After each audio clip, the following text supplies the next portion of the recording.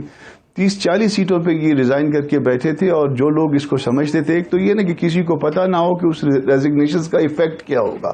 جس کو پتا نہیں ہے اس کے لیے تو کوئی ایشو ہی نہیں ہے نا، اور جن کو پتا تھا وہ 30-40 سیٹوں کے اوپر وہ ریزگنیشن جو ہے نا وہ ایکسیپٹ نہیں کر رہے تھے سردار ایاز صادق، اور منتیں کر کے اور میں کہہ رہا ہوں کہ ہاتھ پاؤں پکڑ کے شاید ان کو جو ہے نا منا کے لائے تھے، اور الٹیمیٹلی جو ہے نا یہ کسی نہ کسی طریقے سے اداروں کے توسط سے یا کسی نہ کسی طرح سے یہ آ کے ان کو بٹھایا تھا وہ ہاؤس میں. تو وہ جب 30-40 لوگوں کے نہ ہونے سے جو ہے وہ لوگ یہ سوچ سکتے ہیں کہ فرق پڑتا ہے، تو فرض کر لیجئے کہ 160 لوگ جو ہے نا وہ قومی اسمبلی سے چلے جائیں، یا اس کے آس پاس تقریباً اس تعداد کے لوگ قومی اسمبلی سے چلے جائیں، صوبائی اسمبلیاں جو ہے نا وہ 1 یا 2 جو ہے نا ان کا وجود نہ رہے، تو پھر اس پارلیمنٹ کی کوئی حیثیت بنے گی، یا پارلیمنٹ کی کسی ایک ہاؤس کی کوئی حیثیت بنے گی؟ آنسر ہے کہ نہیں.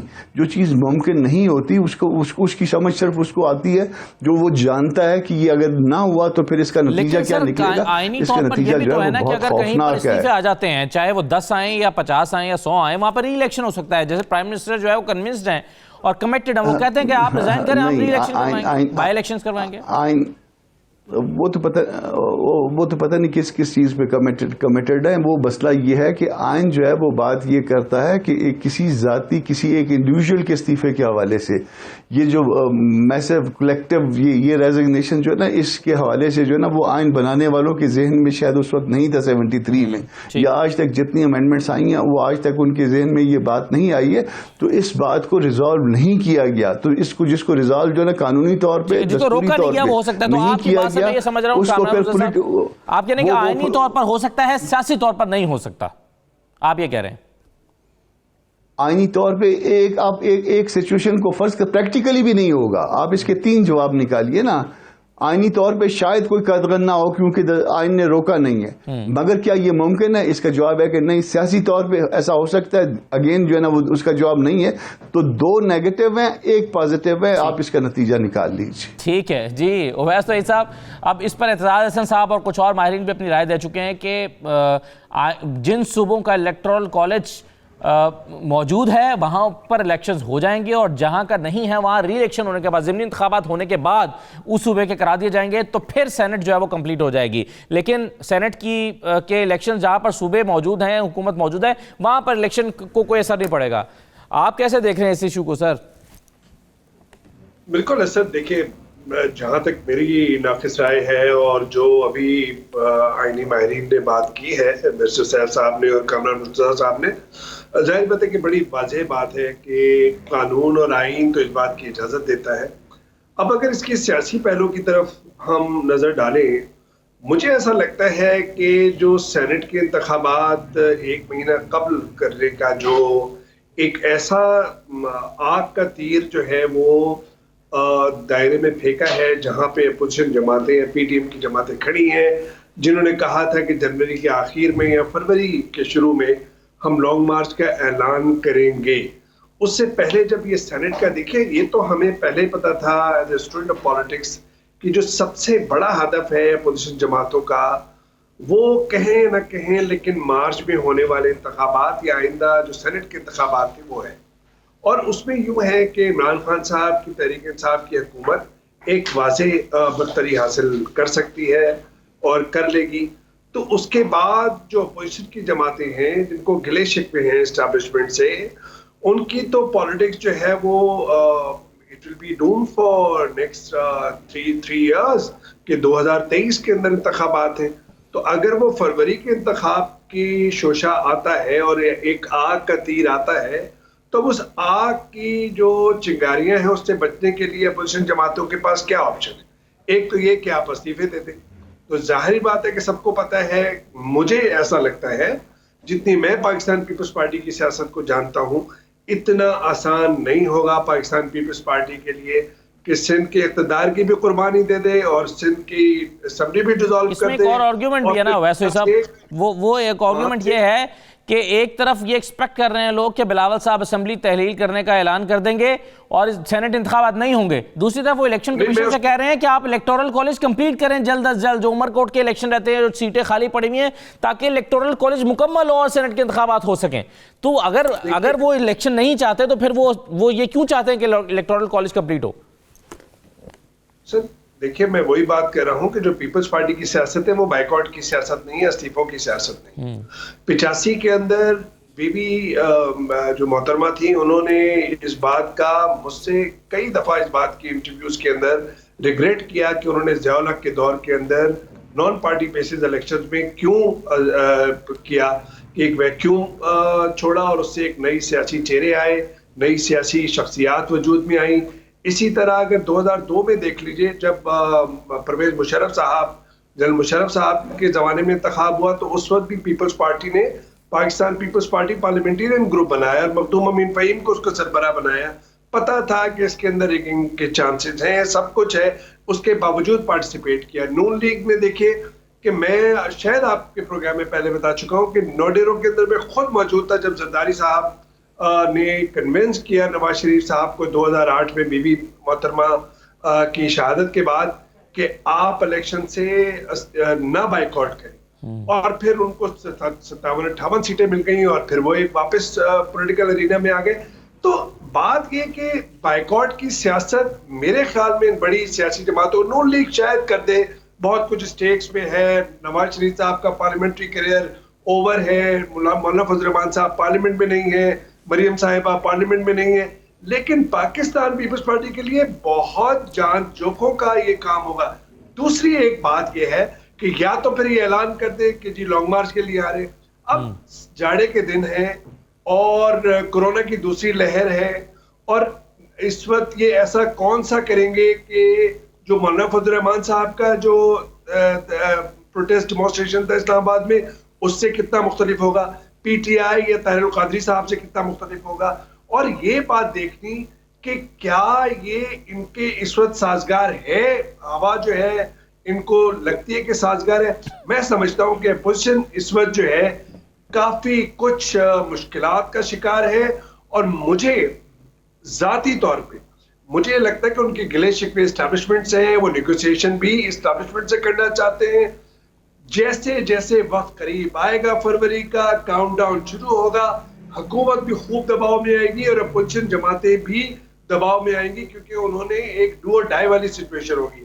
پھر کوئی نیگوسیشن ٹیم بنتی ہے، لیکن وہ کریں گے کس سے نیگوسیشن؟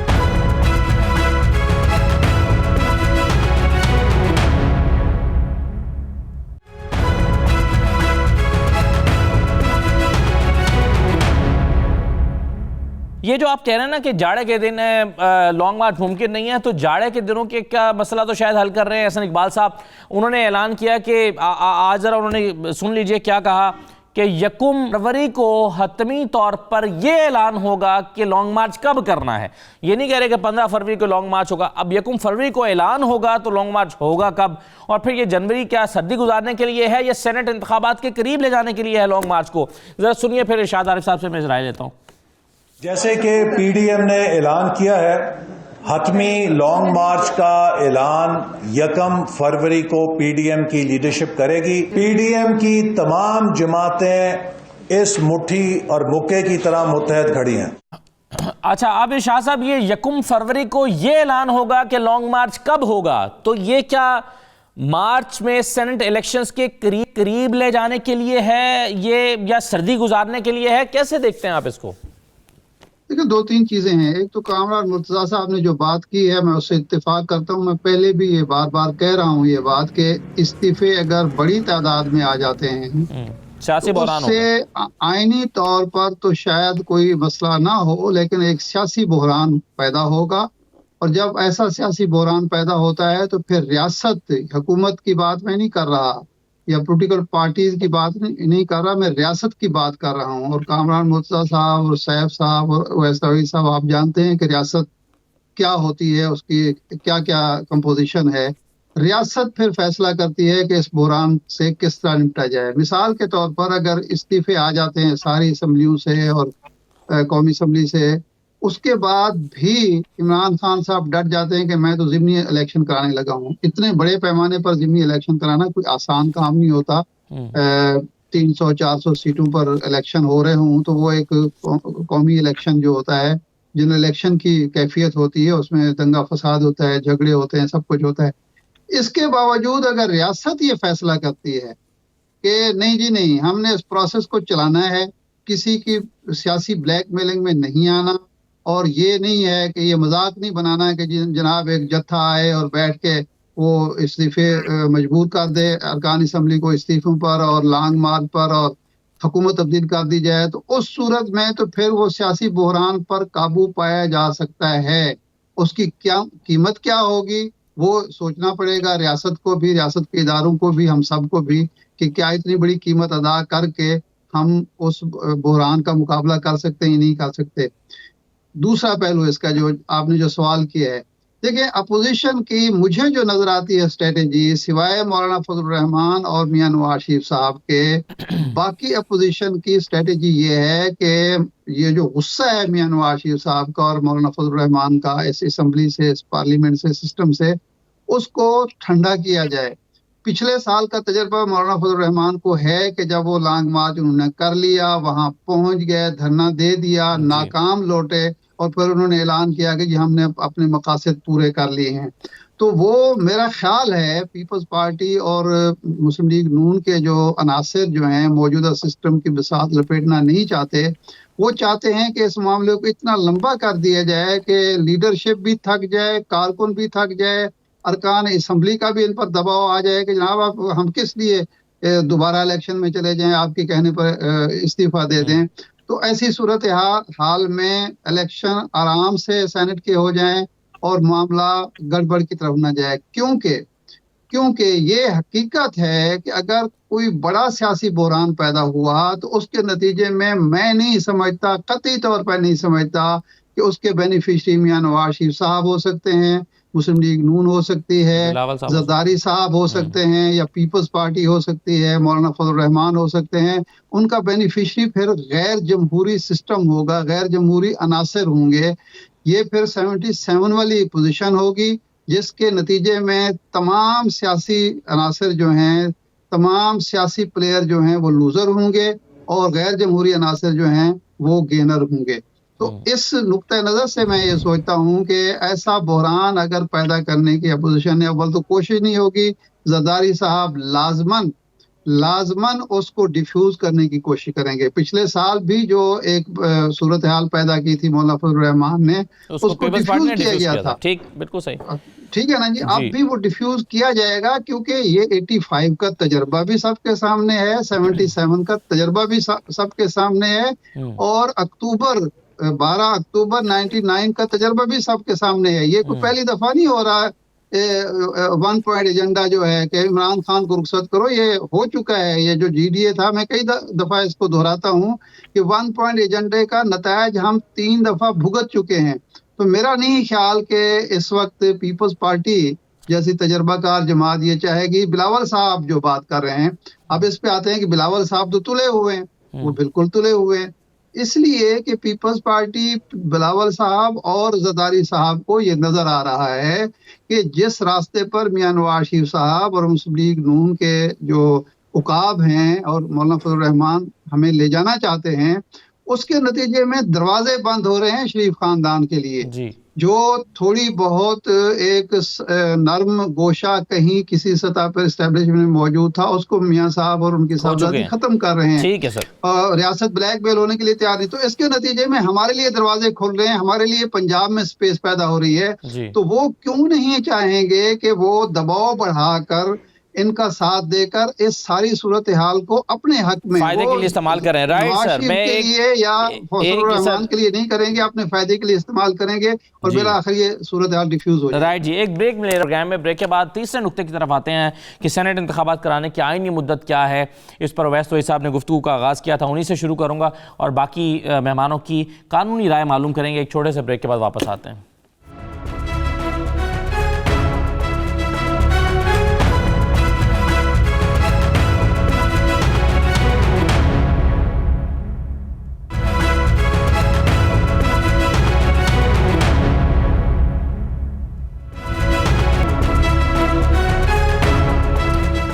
خوش آمدید. ویسے صاحب یہ آئینی مدت کے حوالے سے آپ بات کر رہے تھے, اپنی رائے کا اظہار کیجیے گا, کب سے کب تک ہو سکتے ہیں, کیا فروری میں انتخابات کا ہونا ممکن ہے؟ کیونکہ کل بھی ہم بات کر رہے تھے, رانا ثناء اللہ صاحب کہہ رہے ہیں کہ 11 فروری کو تو اناؤنس ہونے ہیں اور پھر 20-22 دن چاہیے ہوں گے, تو یہ مارچ سے پہلے ممکن نہیں ہے. کیسے دیکھتے ہیں آپ؟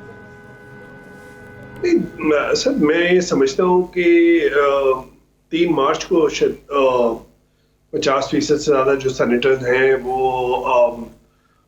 ریٹائر ہو رہے ہیں upper house of the parliament کے, ایوان بالا یا سینٹ کے, تو اس سے پہلے بالکل انتخابات ہو سکتے ہیں فروری کے اندر. میں نہیں سمجھتا کہ اس کے نہ ہونے کا کوئی بہت بڑی وجہ کوئی آئینی ہوگی یا قانونی ہوگی. میں سمجھتا ہوں کہ ہو سکتے ہیں انتخابات, لیکن ظاہری بات ہے کہ اب انہوں نے جو قانونی رہنمائی حاصل کرنے کی کوشش کی ہے حکومت نے, اس کے حساب سے مجھے اصل جو سب سے بڑی بات ہے کہ جو بے چینی ہے, جو مجھے کنفیوژن جو اپوزیشن رینکس میں نظر آ رہا ہے, وہ اس اعلان کے, حکومت کے اس اعلان کے کہ یہ 1 مہینہ پہلے الیکشن ہو رہے ہیں, یہ جو کھلبلی مچی ہے. بیکاز سارا جو پلان تھا اپوزیشن کا, اس کا جو پہلا بڑا ہدف تھا, جو مائل سٹون تھا, وہ تھا کہ مارچ کے جو انتخابات ہیں سینٹ, اس سے پہلے کوئی اپنا ایسا ہدف حاصل کر لینا کہ ایک سیاسی ایک ایسی تصادم کی طرف صورتحال جائے جس کے اندر کچھ اسپیس ملے. اب وہ اسپیس کس سے حاصل کرنا چاہتے ہیں؟ سر اگر میں یہ سمجھ رہا ہوں کہ وہ اسٹیبلشمنٹ اور حکومت کے مابین جو انہیں انپریسیڈنٹڈ پارٹنرشپ نظر آ رہی ہے, اس کے درمیان وہ کہتے ہیں ایک فاصلہ کھڑا ہو, ایک رفٹ ہو, ایک ویج ہو, اور وہ اسپیس چاہ رہے ہیں کہ وہ سینٹ کے انتخابات میں بھی ہو اور اس کے بعد آنے والے انتخابات میں بھی ہو. وہ یہ سمجھتے ہیں کہ اس وقت عمران خان صاحب کی جو حکومت ہے, جو اکنامک مسائل میں گھری ہوئی ہے, اس وقت ان کے پاس موقع ہے کہ وہ اسٹیبلشمنٹ اور بنیادی طور پر سیاسی طور پر انہوں نے فیصلہ کیا ہے کہ پلان جو ہے اپوزیشن کا خراب کرو بنیادی طور پر. لیکن ایک سوال جو اس میں جو ڈیبیٹ ہے وہ یہ ہے, جو میں چاہوں گا کہ بیرسٹر سیف صاحب اور کامران مرزا صاحب رائے دیں. سیف صاحب, اس پر ڈیبیٹ یہ ہے کہ 11 فروری سے پہلے الیکشن اناؤنس نہیں ہو سکتا یا منعقد نہیں ہو سکتا, کیونکہ رانا ثناء اللہ صاحب یہ کر کے تھے 11 فروری سے پہلے تو اناؤنس ہی نہیں ہو سکتا. دوسری رائے کہ نہیں, اناؤنس پہلے بھی ہو سکتا ہے, 11 فروری کے بعد انعقاد ہونا ہے اس کا. آپ کیسے دیکھتے ہیں اس کو؟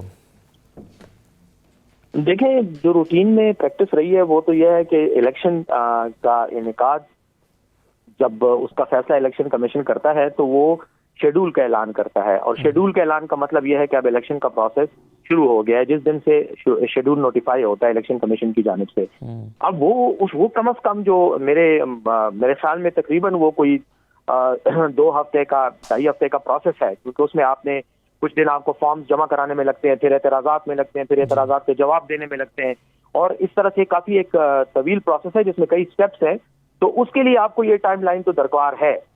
اب جہاں تک تعلق ہے سینٹ کے موجودہ ممبرشپ کا, تو ظاہر ہے ان کی ٹرم ایکسپائر ہو رہی ہے. ان کی ٹرم کی ایکسپائری سے پہلے آپ نے انتخاب کرنا ہے, کیونکہ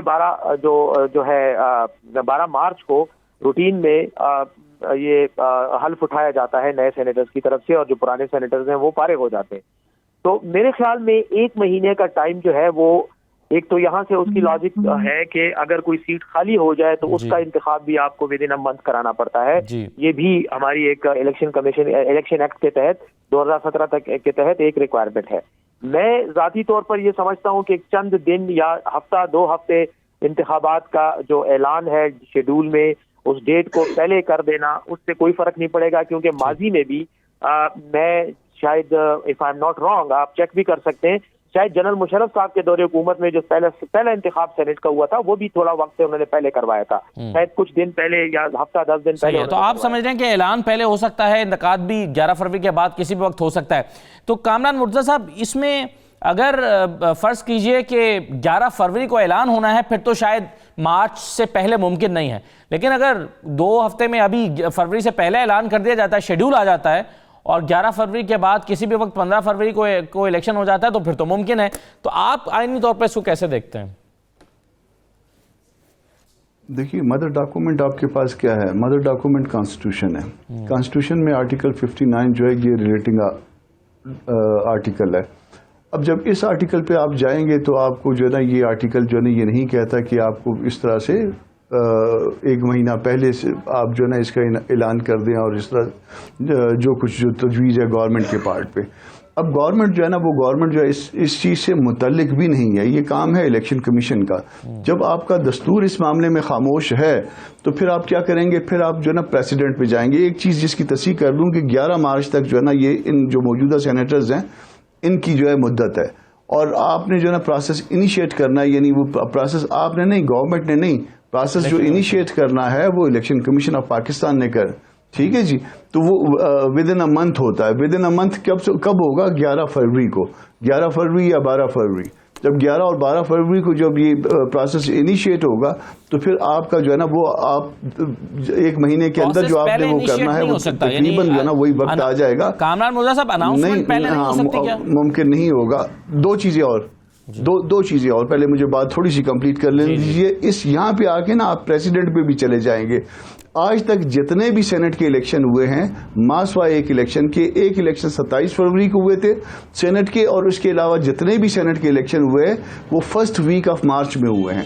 تو یہ پریسیڈنٹ جو ہے نا اس وقت ملک میں جو موجود ہے 27 فروری کا موجود ہے یا 3 اور 4 مارچ کا موجود ہے. یہ 8 تک یہ نوٹیفیکیشن وغیرہ کرتے ہیں اور 11 سے پہلے جو ہے نا اس کو میچور کر دیتے ہیں تاکہ جا کے 11 کو رات 12 بجے آدھے لوگ ریٹائر ہو گئے نہیں رہے, اور 12 تاریخ کو جو ہے وہ آگے لوگوں نے اوتھ لینا ہوتا ہے. تو یہ سارے کا سارا جو ہے نا یہ آپ نے 1 مہینے کے اندر کرنا ہے, اور یہ 1 مہینے کی مدت جو ہے یہ مدر ڈاکومنٹ میں نہیں ہے. یہ آپ اس کے لیے جو ہے نا پھر یا تو الیکشنز ایکٹ میں جائیں گے یا کوئی سب آرڈینیٹ رولز میں جائیں گے. بہت شکریہ کامران مرتضیٰ صاحب اور بیرسٹر محمد علی صاحب ہمیں شرکت کرنے کے لیے. دوسرے ایشو پہ ایک چھوٹا سا ایک اور معاملہ جس پر میں چاہوں گا ارشاد عارف صاحب اور اویس توئی صاحب کی رائے لوں.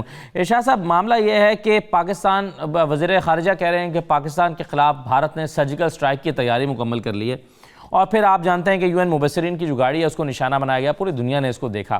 اب ایک طرف چیلنجز جو ہیں وہ بڑے کر رہے ہیں, دوسری طرف سیاسی حالات جو ہیں وہ بڑے مخدوش سے ہیں, یا کرنے کی کوشش کی جا رہی ہے یا اس کا اعلان کیا جا رہا ہے اپوزیشن یا PDM کی طرف سے. آپ دونوں چیزوں کو ملا کر کیسے دیکھتے ہیں؟ میں بالکل ان دونوں چیزوں کو ملا کر ہی دیکھتا ہوں, یہ الگ الگ نہیں ہو رہے واقعات. دیکھیں 2-3 چیزیں ہیں جو ذہن میں رہنی چاہیے.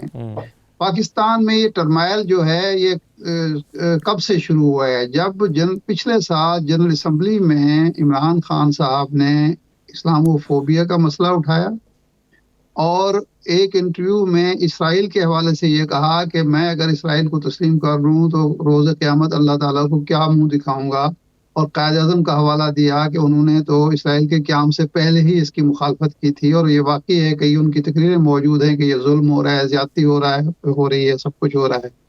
تو ملک کے اندر یہ بحران جو پیدا ہوا ہے, ہو رہا ہے, کیا جا رہا ہے, اس کا بہت قریبی تعلق جو ہے وہ اس نیکسس سے ہے جو اسرائیل امریکہ انڈیا نیکسس ہے, اور جس میں اب کچھ ہمارے برادر مسلم کنٹریز جو ہیں عرب ممالک بھی اس کا حصہ بن گئے ہیں اپنی کمزوریوں کی وجہ سے, اپنی لا علمی کی وجہ سے, یا اپنی حوث اقتدار کی وجہ سے.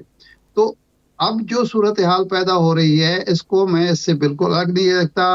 نیت پر شک میں کسی کے نہیں کر رہا, لیکن بعض اوقات نیک نیتی کے ساتھ بھی لوگ جو ہیں وہ ایک غلط راستے پر چل رہے ہوتے ہیں, اور اس کی مثال ہمارے ہاں موجود ہے. یہ دہشت گردی ہوئی ہے اس ملک کے اندر. Right sir. اویس توئی صاحب, آپ کیا سمجھتے ہیں کہ PDM کے اقدامات سے جو غیر ملکی ایجنڈا ہے اس کو فائدہ پہنچ رہا ہے؟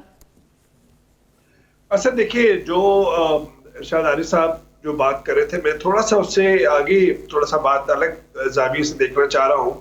ظاہر بات ہے کہ ان کے تجزیے سے میں بالکل اگری کرتا ہوں. جو BJP کی حکومت ہے, نریندر مودی کی جو سرکار ہے, اس کی جو انتہا پسندی ہے, اس کی ڈائیورژن کے لیے یہ کوشش ہے. اور آپ یہ دیکھ لیجئے کہ اس وقت کسانوں کا معاملہ ایک بہت طوفان کے طور پہ کھڑا ہے. انٹرنلی کورونا سے آپ دیکھ لیجئے کہ کروڑ کے لگ بھگ کیسز ہیں. اکنامکلی ویک ہو رہا ہے انڈیا, اور ساتھ ساتھ میں جو مقبوضہ کشمیر ہے اس کے اندر جو صورتحال ہے وہ ان کے قابو سے نکل رہی ہے. اور دوسری طرف یہاں پہ دیکھ لیجئے کہ پاکستان جس طرح ایکٹیو ہے, پرو ایکٹیو ہے, افغان پیس پروسیس جو اپنے بالکل ایک بڑے نازک اور اختتامی مراحل کے اندر ہے اس کو بھی سبوٹاج کرنے کی کوشش ہے. اور ساتھ میں امریکہ کی جو نئی انتظامیہ ہے جو بائیڈن, آپ اس کو بھی دیکھ لیں, جب وہ اپنا حلف اٹھائے گی تو نریندر مودی اس سے پہلے بارڈر پہ ایک ایسی صورتحال کھڑی کرنا چاہتے ہیں جس کے اندر وہ پاکستان کے اوپر الزامات کی بارش کرے اور پاکستان کو جو پرانا ان کا منترا ہے کہ دہشت گردی یہاں سے ہوتی ہے اس کے الزامات سے وہ ڈائیورژن چاہتے ہیں. مقبوضہ کشمیر, اپنے ملک کے اندر خانہ جنگی, کسانوں کا مسئلہ, سکھوں کی طرف سے اپرائزنگ جو پوری دنیا کے اندر سر اٹھا رہی ہے اور خاص طور پہ اور ایسے میں پاکستان کی داخلی سیاست یا داخلی حالات کا مستحکم بہت ضروری ہے تاکہ جو دشمن کا ایجنڈا ہے وہ پورا نہ ہو سکے. بہت شکریہ اویس صاحب, ارشاد عارف صاحب, پروگرام میں شرکت کرنے کے لیے. اجازت دیجیے, اللہ حافظ.